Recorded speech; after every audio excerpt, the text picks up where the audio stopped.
Market outlook पे investments पे बातचीत करते हैं थोड़ा लॉन्गर टर्म पर्सपेक्टिव से। एलके में कैपिटल के डिप्टी सीईओ आलोक अग्रवाल हमारे साथ जुड़ चुके हैं। आलोक जी नमस्कार, कार्यक्रम में स्वागत है। ये कहते हैं ना कि हमारा दुख कहाँ कम नहीं होता है ना, रोज़ बरोज़ एक एपिसोड है ना। लास्ट फ्राइडे तक पोस्ट पॉलिसी जो सरकार ने कदम उठाए, जिसे कहते हैं ना coordinated efforts to secure rupee, to deepen your bond market, G6 में बैंकों के लिए एक बड़ा राहत का विषय था। उसको सेलिब्रेट करते उससे पहले अगर आप देखें ये वॉर आ गई है ना, एक बार फिर से शुरू हो गई। आपको क्या लग रहा है? और एक और चीज़, मतलब एक तो ये है ठीक है ना हमारी अंडर परफॉर्मेंस, दूसरा वो एआई और चिप रैली का यूएस में हल्का सा कोलैप्स होना। आप कॉस्पी को देखिए, 2 दिन से उनके बिहेवियर को देखिए, वहाँ पर जो इश्यूज हुए हैं उसके बाद इंडिविजुअल कंपनियों के साथ, ये कलेक्टिव एनवायरनमेंट लग कैसा रहा है? इंडियन मार्केट्स के लिए हम प्लेस कैसे लग रहे हैं आपको इस वक्त? Good morning Virendra. आपने ठीक कहा कि जहां पे हम जैसे सेट हो रहे थे ग्रोथ के लिए, वहीं जाके सडनली थोड़े ब्रेक्स आ गए, थोड़े जहां पे सेलिंग आ गई। जो 2 सबसे ब्रॉड थीम्स मार्केट में चल रहे हैं, वो एक तरफ में है जो वेस्ट एशिया की क्राइसिस है, जो वॉर की क्राइसिस है, जिसके वजह से एनर्जी प्राइसेस काफी बढ़ गए। और उस एनर्जी प्राइसेस के बढ़ने का हमें वो काफी बड़ा नुकसान होता है इंडिया, क्योंकि हम 88-90% अपने ऑयल्स की रिक्वायरमेंट को इंपोर्ट करते हैं।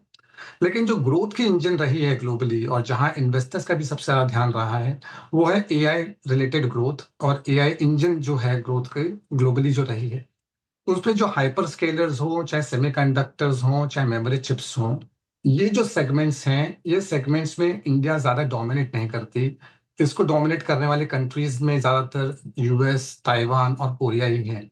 आपने कहा यस, लास्ट कुछ दिनों में कुछ करेक्शंस भी देखे हमने। जाहिर है काफी स्टॉक्स काफी रन अप भी कर चुके हैं, कुछ के वैल्यूएशंस भी हायर हैं, तो इस तरह के करेक्शन जरूर आएंगे। लेकिन अभी भी एक थीम चालू है, इनमें कैपेक्स जारी है। जो हाइपर स्केलर्स हैं उनका 2026 का स्पेंडिंग का बजट कुछ ना कुछ बढ़ा ही है, क्योंकि जब हाइपर स्केलर स्पेंडिंग कर रहे हैं तो जो पूरी वैल्यू चेन है, सेमीकंडक्टर से लेके memory chips, data centres, power, metals and minerals, इन सब की रिक्वायरमेंट्स काफी बढ़ जाती है। तो भले इंडिया में हम hyper scalars, semiconductors and chips में ज्यादा पार्टिसिपेट नहीं कर पा रहे, लेकिन डेटा सेंटर्स को यहाँ बढ़ावा दिया जा रहा है। इस साल के बजट में 10 इयर्स की टैक्स हॉलिडे भी दी गई।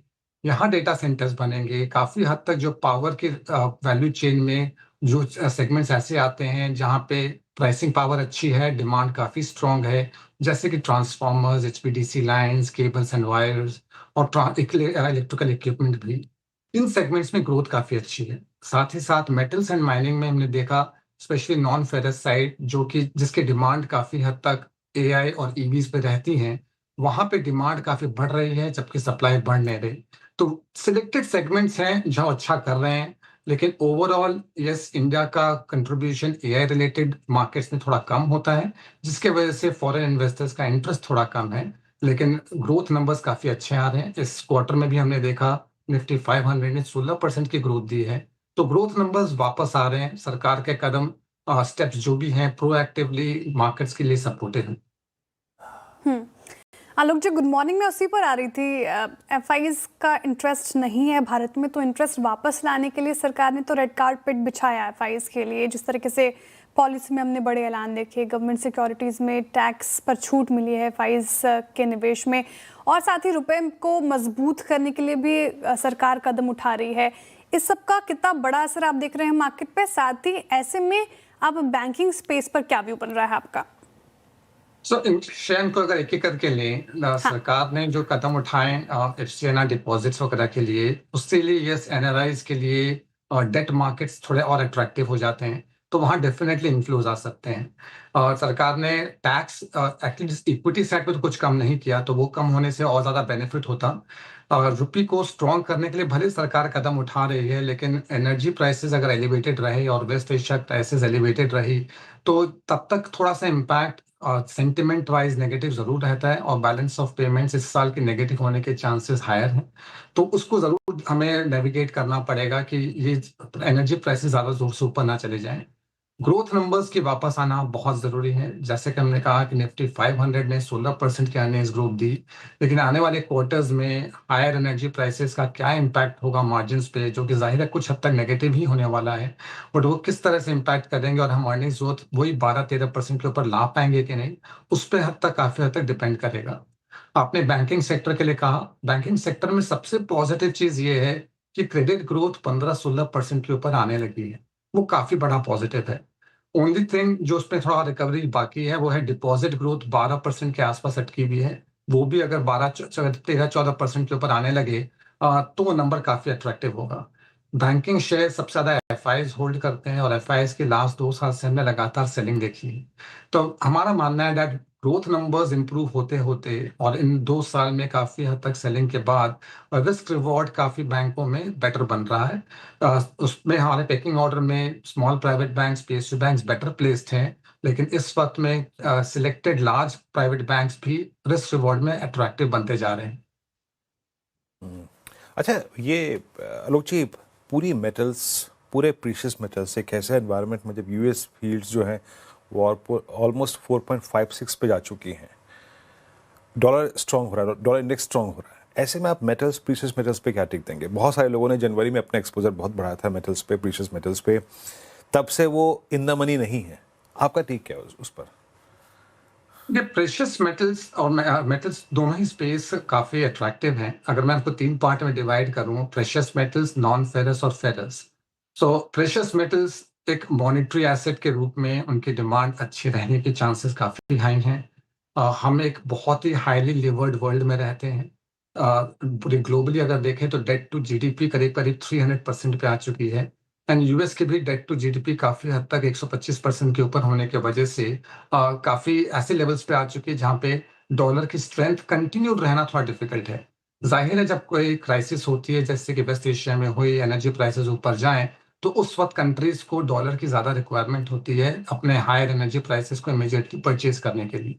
उस वक्त में हो सकता है कुछ सेलिंग भी आ जाती है। हमने देखा मार्च महीने में ओवरऑल सेंट्रल बैंकर्स कंबाइंड ने गोल्ड की नेट सेलिंग की थी। बट अगर हम अप्रैल का डेटा देखें तो वापस नेट बाइंग का नंबर है। चाइना की अप्रैल में जो नेट बाइंग रही गोल्ड की, वो दिसंबर 2024 से अभी तक की हाईएस्ट नंबर है। तो जाहिर है कुछ कुछ कंट्रीज ऑलरेडी चेंज कर रहे हैं स्टांस। ओवरऑल सेंट्रल बैंकर्स की बैलेंस शीट में कंबाइन किया जाए तो गोल्ड की होल्डिंग्स आज की तारीख में यूएस ट्रेजरी से भी ज्यादा है। तो मॉनेटरी एसेट पे हमारा व्यू तो पॉजिटिव है। ये जो नेगेटिव सेंटीमेंट रहा, कुछ हद तक करेक्शंस भी रहे, एक बुल मार्केट में इस तरह के करेक्शंस आते हैं और हमारे हिसाब से बाय ऑन डिप्स डेफिनेटली है।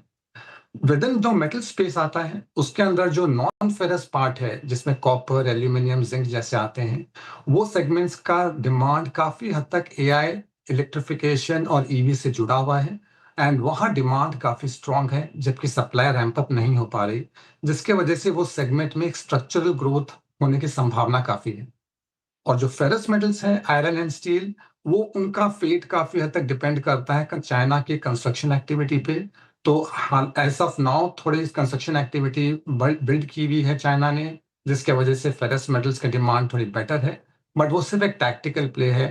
ज्यादा स्ट्रक्चरल प्ले आपको प्रेशियस मेटल्स और नॉन फेरस मेटल्स में मिलेगा। फेरस मेटल्स और प्रेशियस मेटल्स पर रखें थोड़ा फोकस। अच्छा आलोक जी, जेप्टो ने अपडेटेड डीआरएचपी फाइल कर दी है। कल हमने स्विगी, इटर्नल को भारी गिरावट के साथ बंद होता हुआ देखा। इस पूरे स्पेस को, क्विक कॉमर्स स्पेस को आप कैसे देख रहे हैं? जिस तरीके से डोमेस्टिक कंजम्पशन के आंकड़े आ रहे हैं, क्या लग रहा है आपको एक क्विक कॉमर्स स्पेस आपके वेल्थ क्रिएशन जर्नी में कंट्रीब्यूट कर सकता है? क्या व्यू रहेगा? क्विक कॉमर्स स्पेस ने काफी हद तक एक अच्छा बिजनेस मॉडल रेडी किया है और इंडिया में इस जितना परेशानी सामान लाने में होती है, उसको काफी हद तक डिलीवरी को और कन्वीनियंस को एड्रेस करते हुए काफी अच्छे से सक्सेस पाई है। तीनों ही कंपनियां काफी अच्छा कर रही हैं, उनके सक्सेस रेट्स काफी अच्छे हैं।